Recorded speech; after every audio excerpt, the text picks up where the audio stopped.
Hello and welcome to episode 4 of VST Presents the Sports Telegram. This episode is going to be dedicated completely to the NFL draft. We've got 3 teams that we're going to be talking about via our fandom. We've also got 2 teams that are LA-based, which don't exactly fall there, but Kenny does have family, mainly his son, who idolizes the Rams. So we'll definitely give you some tidbits as we got there. As a reminder, my teams are the Raiders and the Cowboys, so I know pain. And Kenny's are the Jets, and so he knows pain. We got to go up a couple levels before you even get to pain. We've been at despair, just completely giving up on life. But hey, it's a new day. It's a new dawn at MetLife. Gangrene. We'll see what we got now. Yeah, we will. And we'll roll into a couple overall questions before we dive into the fandoms and kind of see how we're looking at this draft overall. It's an interesting draft. There's a lot of talent. I think it's viewed as a stronger draft in general. So definitely a bunch of questions in the top 10. There's potential movement. Obviously, the big one was the first overall trade. Now, Carolina's got the pick, and the real draft starts after them. Everybody knows they're probably taking a quarterback first. So I will start you there. What team do you think is the most intriguing? Man, there are coming into this draft. There are a bunch of teams that I sort of earmarked when I were kind of looking through, like who could really grab headlines with what they have ammunition wise in terms of picks in this draft. You look at a team like Philly, who just got to the Super Bowl. They've got 2 picks in the first round at 10 and 30. You're looking at a team like the Lions, who've got 5 picks in the top 100 and 2 in the top 20. So they're sitting pretty in day one. Obviously, the Texans have been abhorrent the last couple of years, but they've got 5 picks in the top 100. But to me, the team that's most intriguing team in the draft to me is the Pittsburgh Steelers. And the reason why I earmarked the Pittsburgh Steelers is because it's very easy to forget what the Pittsburgh Steelers did in the second half of the season because they had got off to such sort of an abysmal start. But this was a team that went 7-2 down the stretch.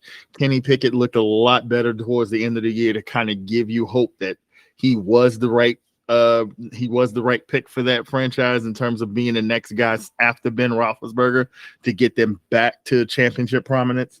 And when you look at the fact that they got 4 picks in the top 80 in the draft, along with the fact that they added pieces like they traded for Allen Robinson in the offseason, they added Miles Boykin in free agency. They added some much needed veteran presence around a guy like Minkah Fitzpatrick in that secondary, bringing in Patrick Peterson and Keanu Neal and some of those guys they put in. And then also what we'll get into later, there might be, even though they're sitting at 16, there might be some pretty prominent pieces that could be day one starters for them that might slide to a position that they could nab in this first round. So for me, I think the Pittsburgh Steelers are a team to watch, especially when the conversation is really kind of been focused around Cincinnati kind of being the team in the AFC North. I think that if they play their cards right in this draft, I think the Steelers are right back in the conversation of challenging for that AFC North crown. Definitely. It really is kind of easy to overlook what they did. If you're just kind of looking at, oh, well, they didn't make the playoffs, so they've got a top 15, top 16 pick. Just Steelers are still kind of figuring it out, but they figured out a lot over the last 8 weeks of the season. For me, it's got to be the Raiders, just because you bring in an often injured quarterback to be your number one. And yes, this regime loves him. he's one of their pets from back in New England.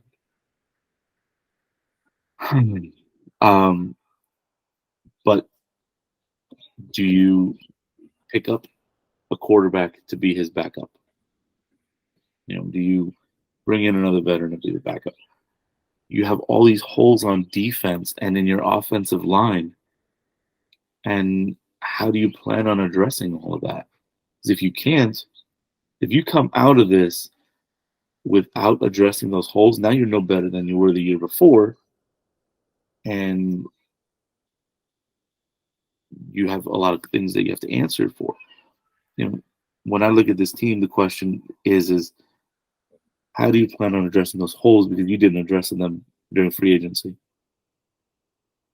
You still have those holes.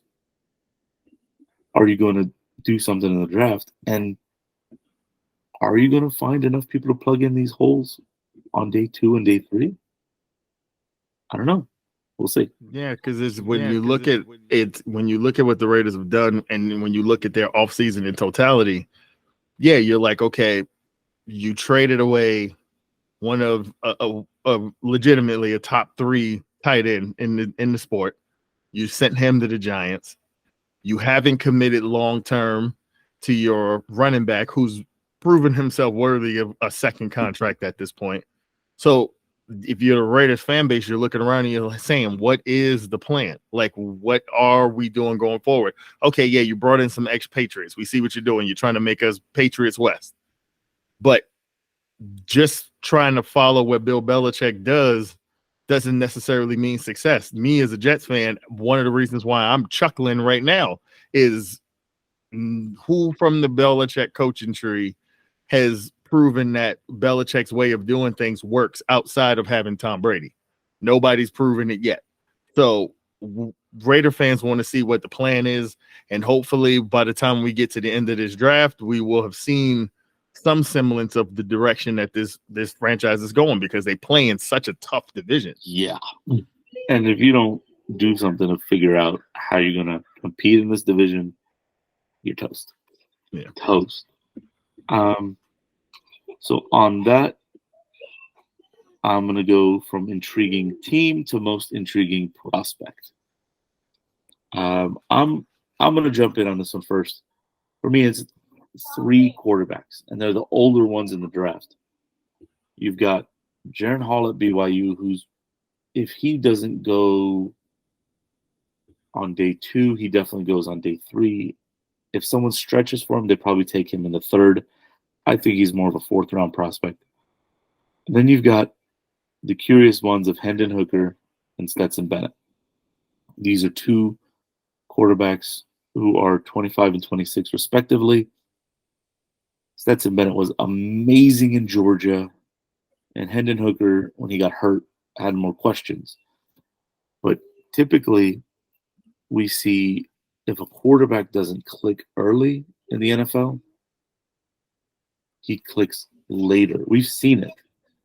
And these quarterbacks kind of put it together when they start to understand, they mature, and start to read defenses better. So now you have a couple people who've seen different defenses. They've seen different ways to read things. And they are more, I believe, inclined to adjust to the NFL better, especially since now you've got 40-year-old quarterbacks that are considered among the best in their position. We saw what Tom Brady did. You have Aaron Rodgers.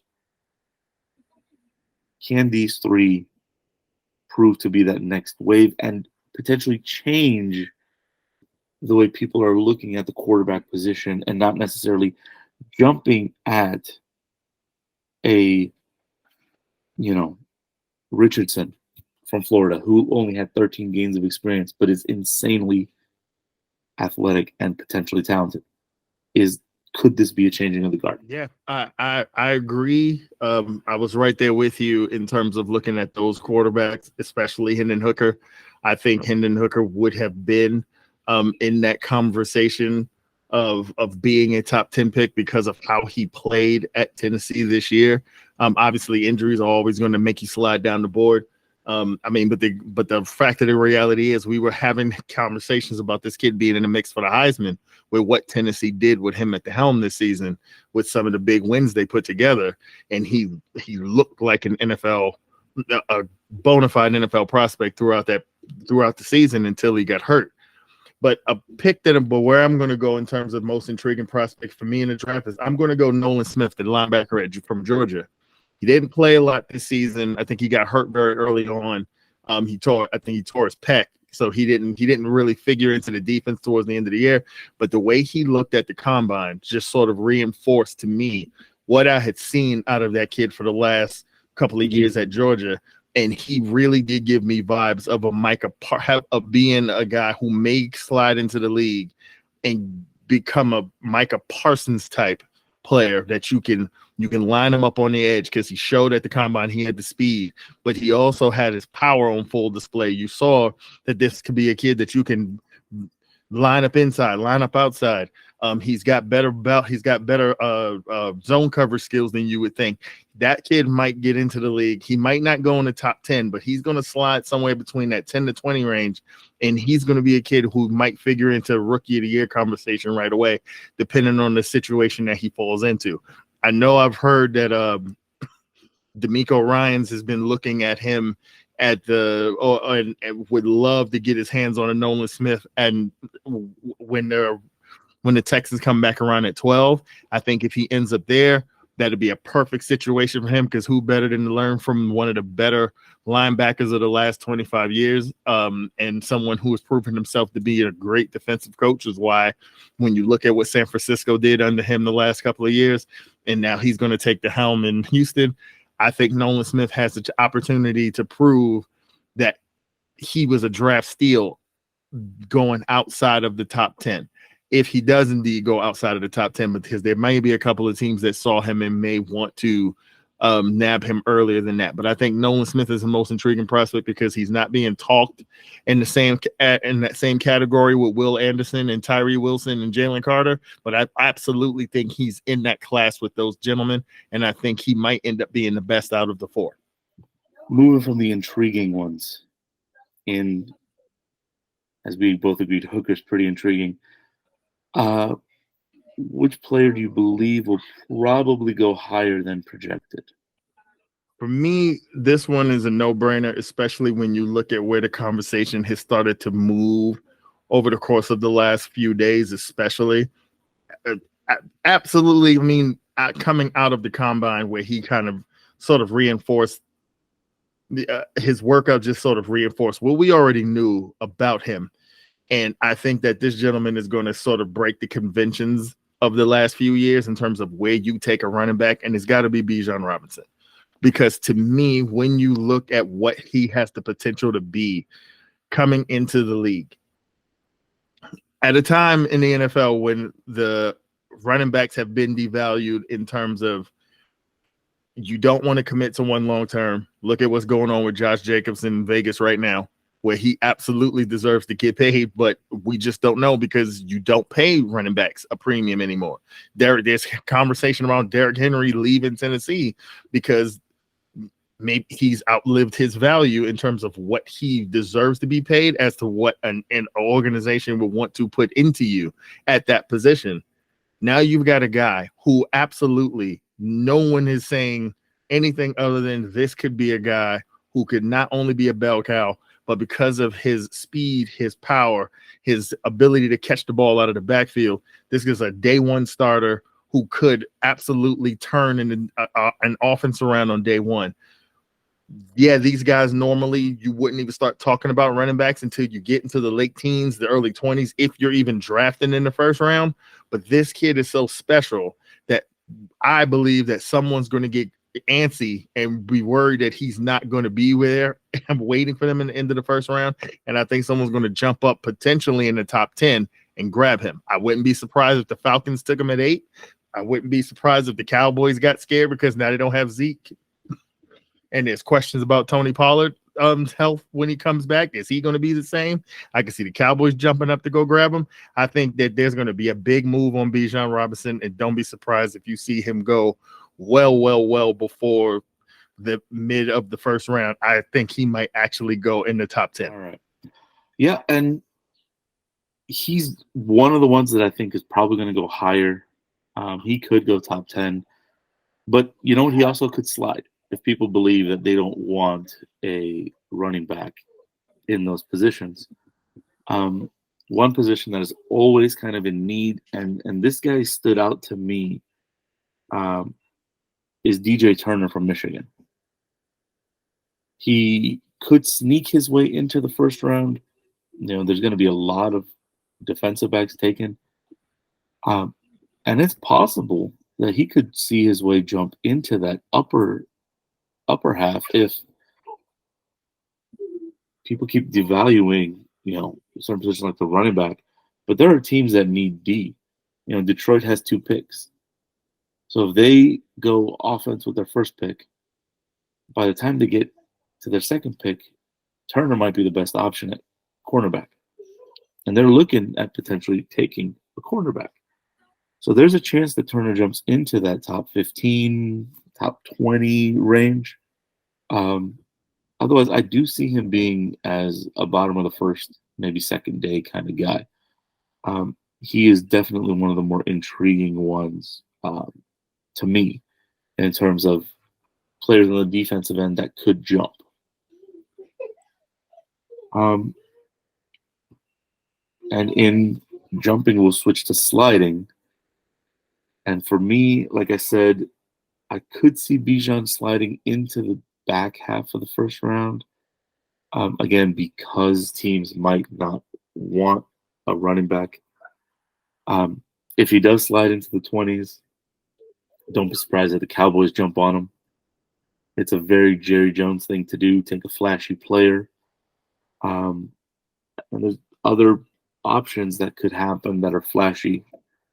Or he takes a tight end because they don't have one anymore. Yeah. So Witten retired and Schultz took over as the number one. He was an amazing number one. He priced himself out and he's gone.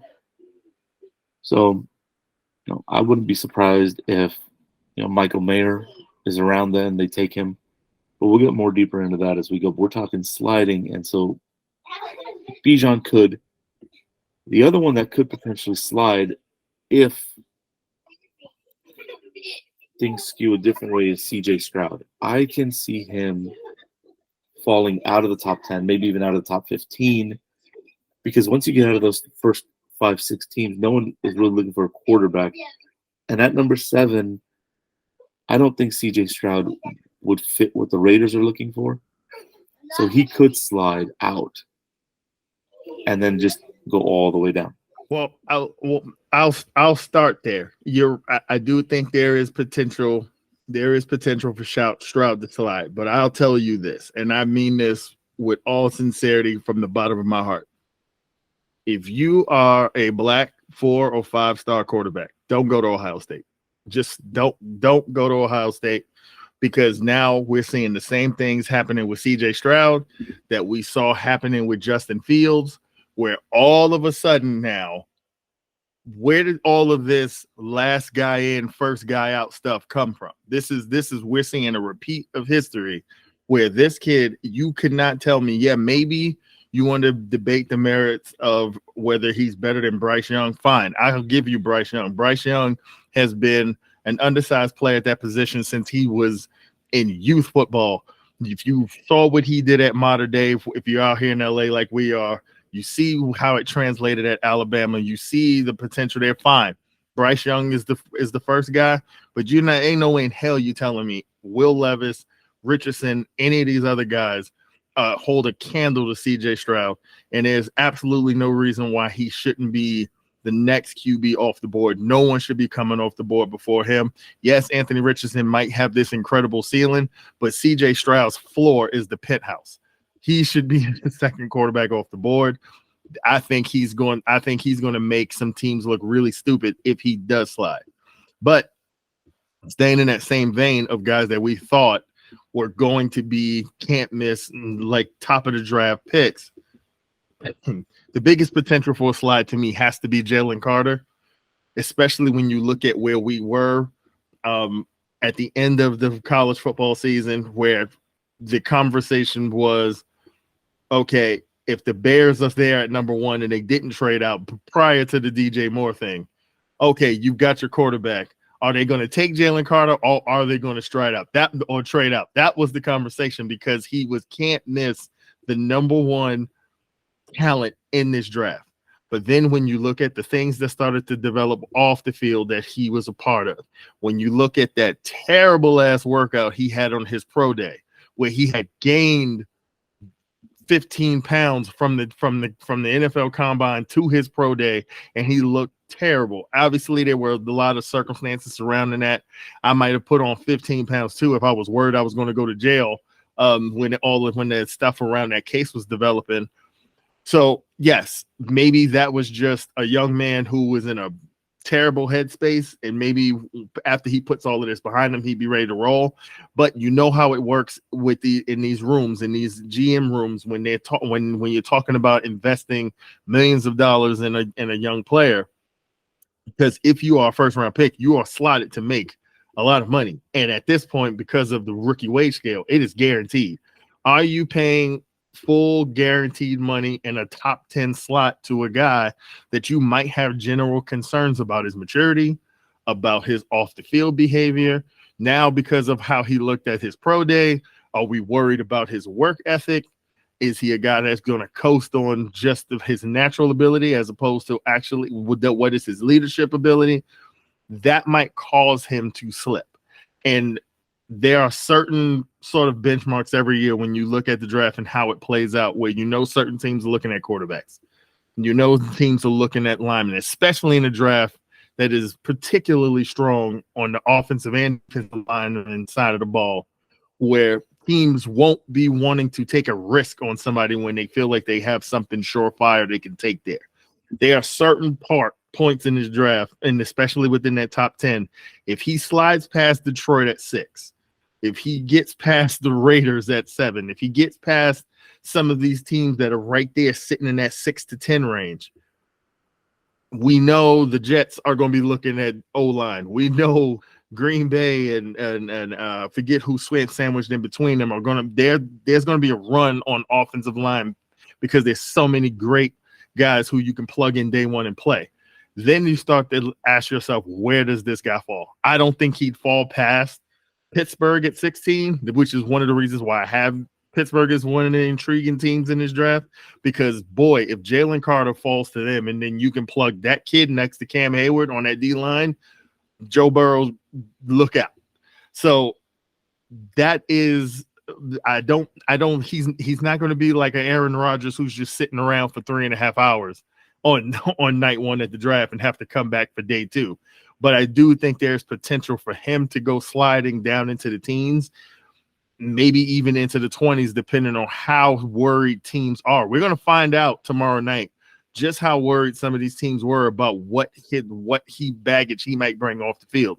Because if you don't see him go in the top 10, he could be in for a long evening. And that would be, it'd be hard on him, but I think, as we've seen before, if he's answered enough questions in his interviews, if he's gotten to the point where he's kind of, gotten these teams comfortable with, hey, look, it was a mistake, it's a blip, it's this. Maybe that's fire on him. And that's the other problem. He also, through his representation a few weeks ago, said that he wasn't even talking to teams.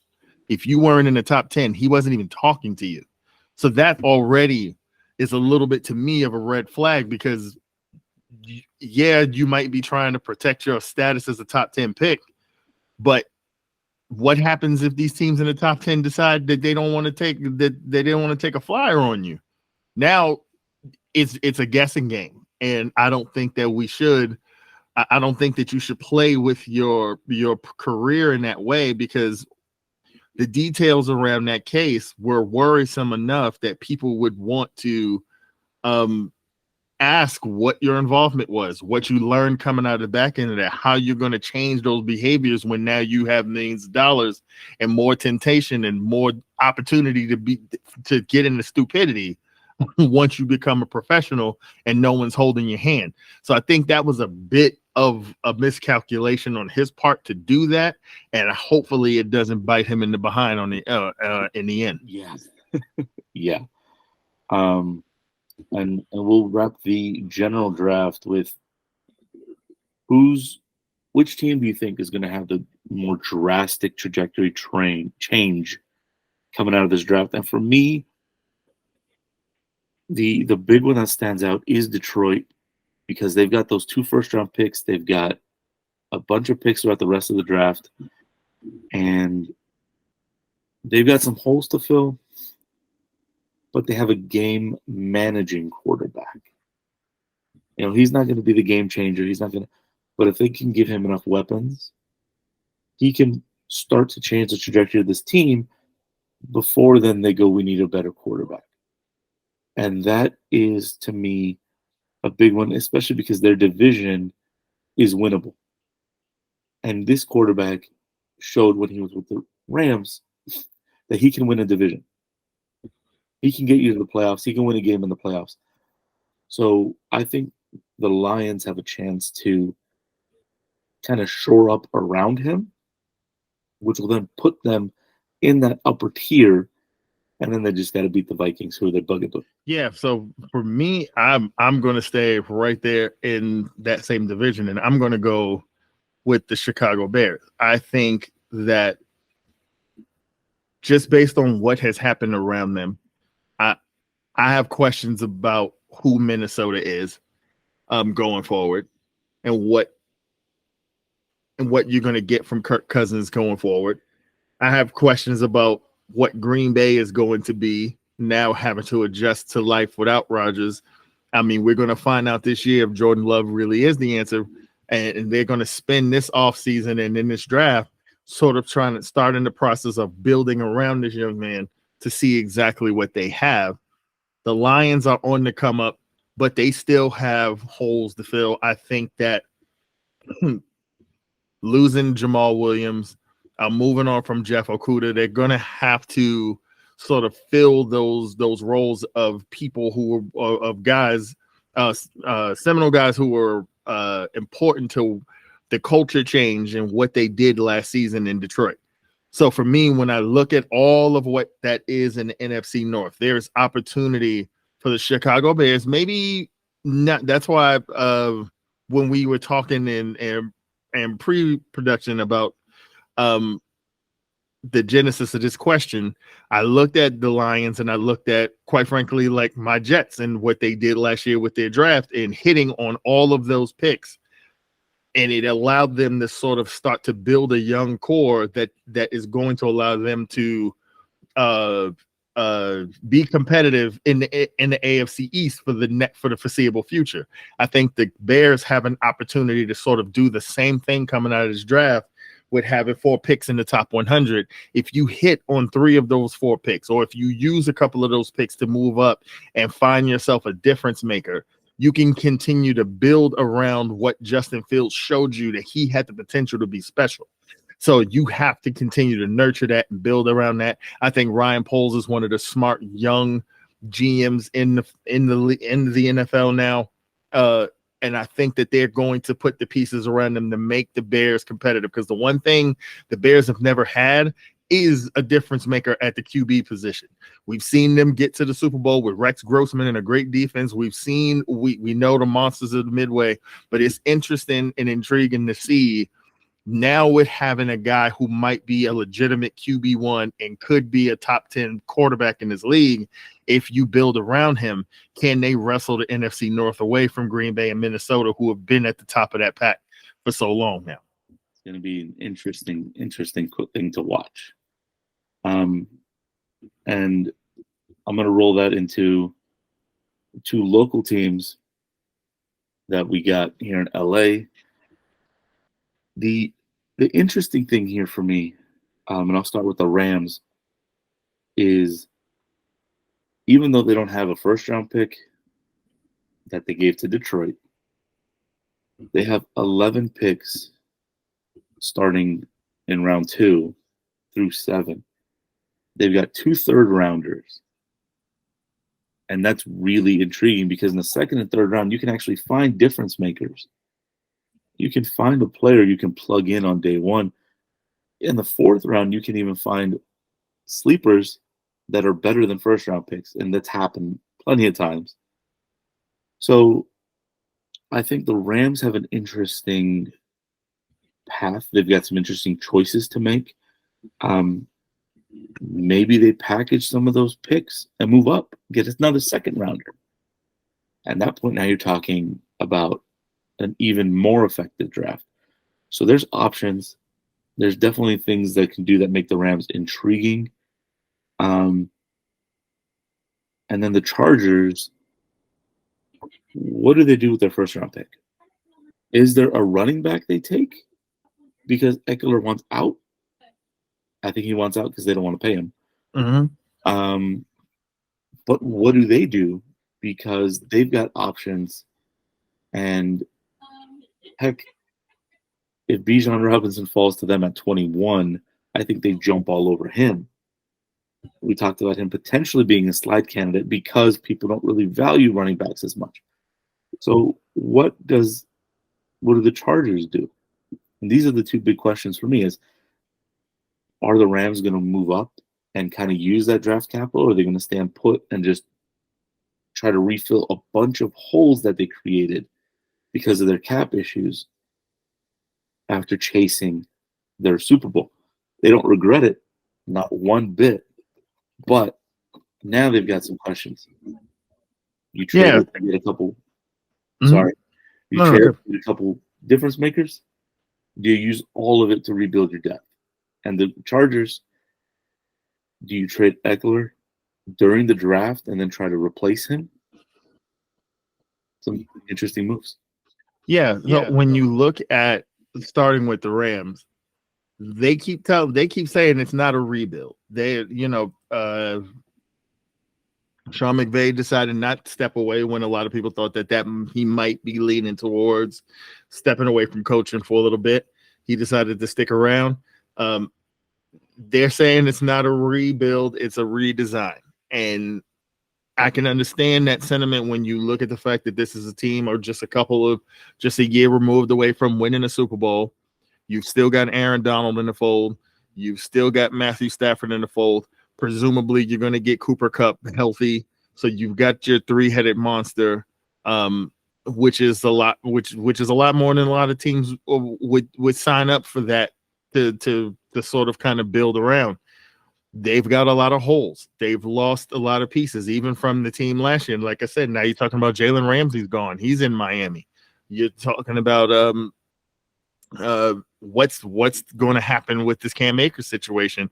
It seemed like he had a falling out and then had a falling back in towards the end of the season with this coaching staff. So they're going to be intriguing to see what exactly they decide to do, because on one hand, it would be smart to use this draft capital that you have late to try to move back up to get a piece or two that can help.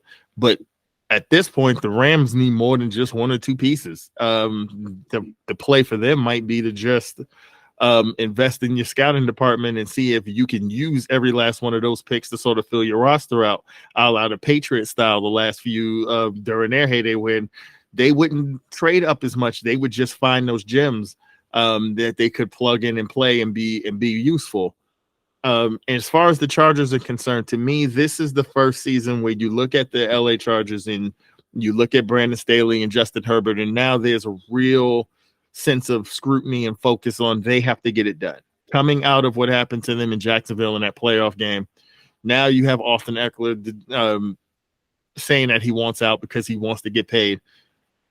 There's sort of a turning point and a crossroads, because even with the pieces you have there in Smith and the wide receiving core is starting to age. Keenan Allen has been there for a long time. What are they going to do in this draft that is going to one, infuse some youth, and two, sort of bolster all the moves you made last year when you made a bunch of moves, bringing in guys like Khalil Mack to play alongside of Derwin James to try to compete in a stacked and loaded AFC West and a loaded AFC in general that has only gotten more stacked during this offseason. So do you go Do you go running back, like you said, at 21 if somebody you like is there?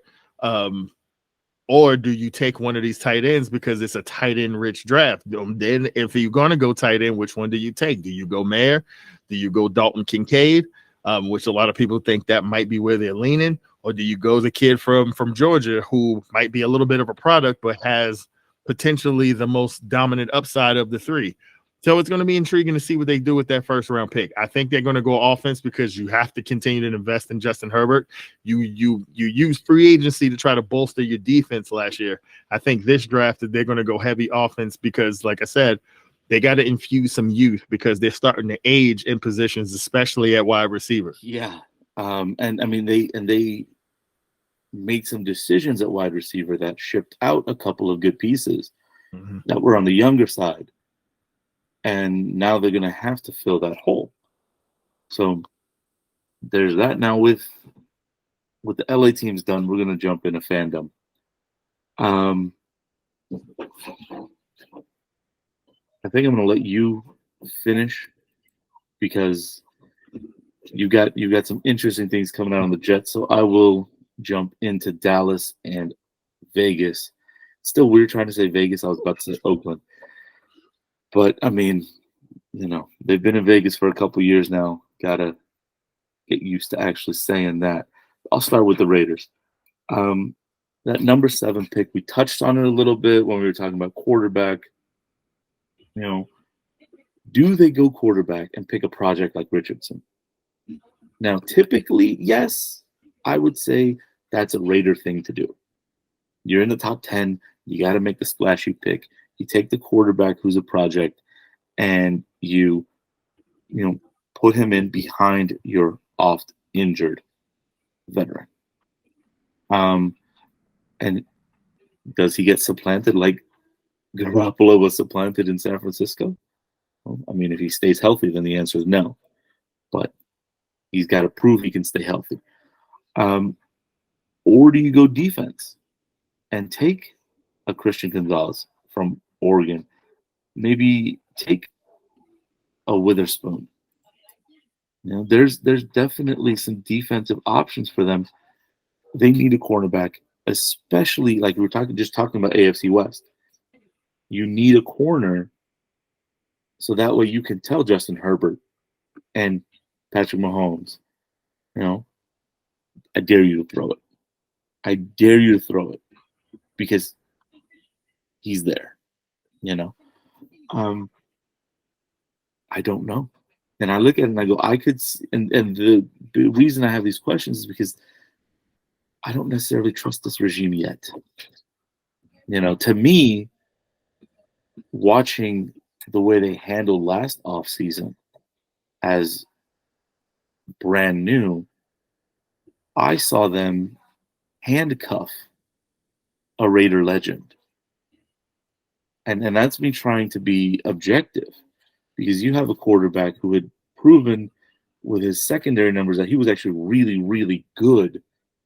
And when he had the pieces and he had an offensive line, he could actually do things. And last offseason, they didn't give him an offensive line. I think the offensive line actually got worse going into this past year. And then they scapegoated the quarterback they never wanted. Right? So, I don't know. And all these questions is, are they really going to try to become this New England copy? We'll have to figure it out. They're going to have to win a lot of trust on this end. And I'll jump before I get on a bandwagon and start, thumping my chest. I'll jump over to Dallas. At 21, I mean, who knows what's left? Because this draft can go a couple different ways. It's tight end heavy. So if there's a tight end left, maybe they take a tight end because they don't, like I said, they don't have one. They need one.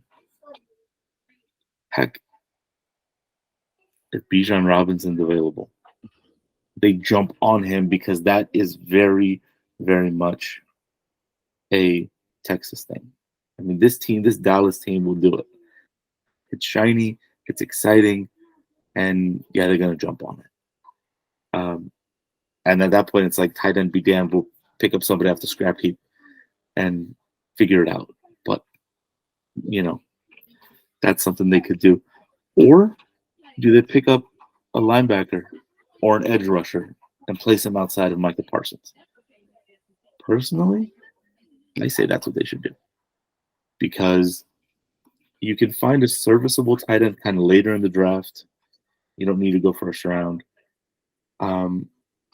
If there's a couple of these players that are available that are edge rushers this deep in the first, if they slide, depending on how people choose to go, take the edge rusher. Because now you've got that pincer and you've got Landeretch in the middle. You're daring teams at this point. You can't run on them. And Michael Parsons proved that he can actually guard tight ends.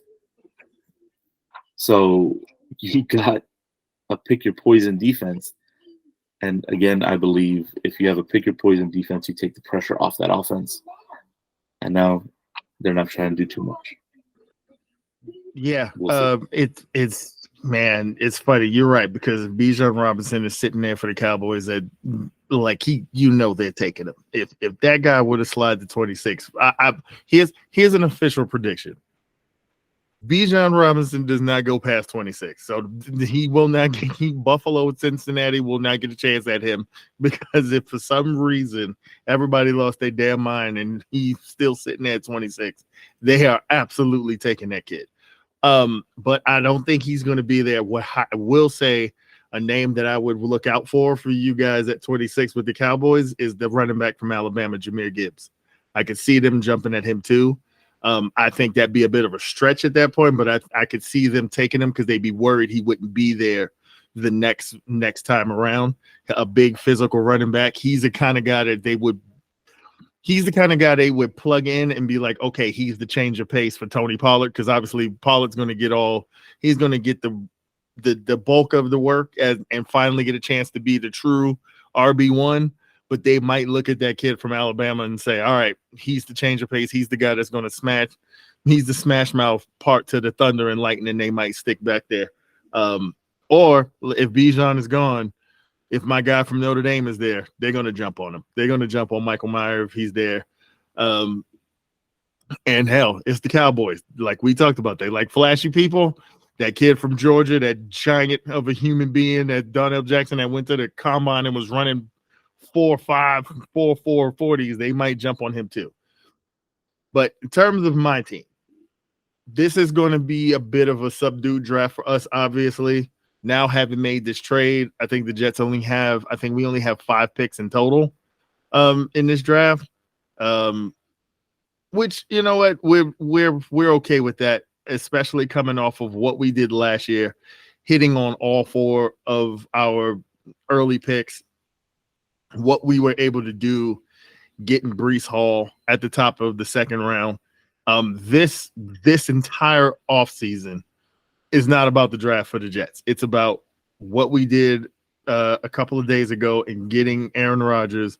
And now with the picks that we do have left after this draft, after this trade, it's going to be all about how building around him and making sure that we can keep the man upright in the AFC and making sure we give him the best possible window to win. So obviously at number 15, we're going to go lineman. I personally would like to get the kid out of Northwestern, the Skoranek kid, the Pete Skoranek, just for his versatility. I think he is of any of the linemen who would probably be there in that area. I think he's the most athletic and actually gives them some versatility, because I think we could put him at right tackle, or if they want Max Mitchell to stay, if the Jets think that Max Mitchell is the answer at right tackle, you can kick this kid inside, because he did both at Northwestern. So I'd like him. If we can't get him, I'd like that big old road grader from Georgia in that spot.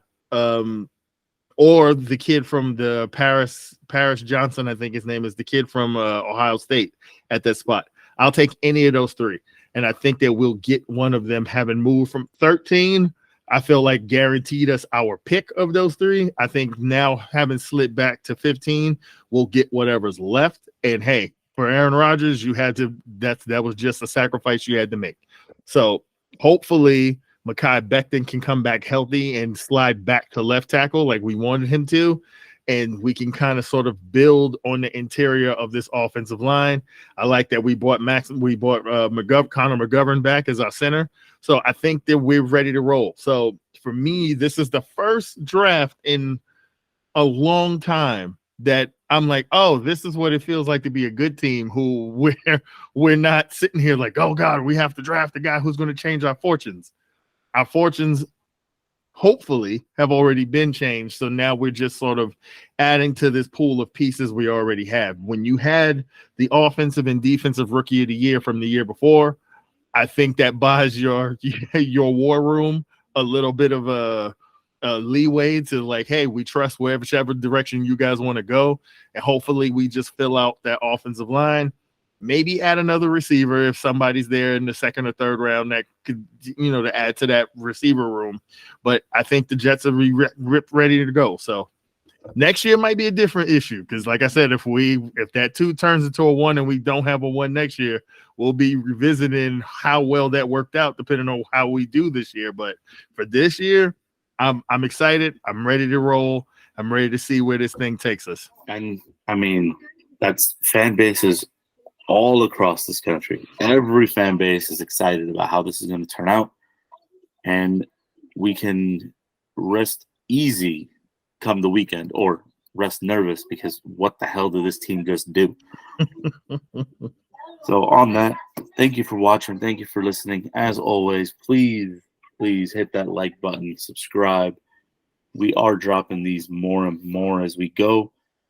And we're trying to fill your ear holes with some good stuff.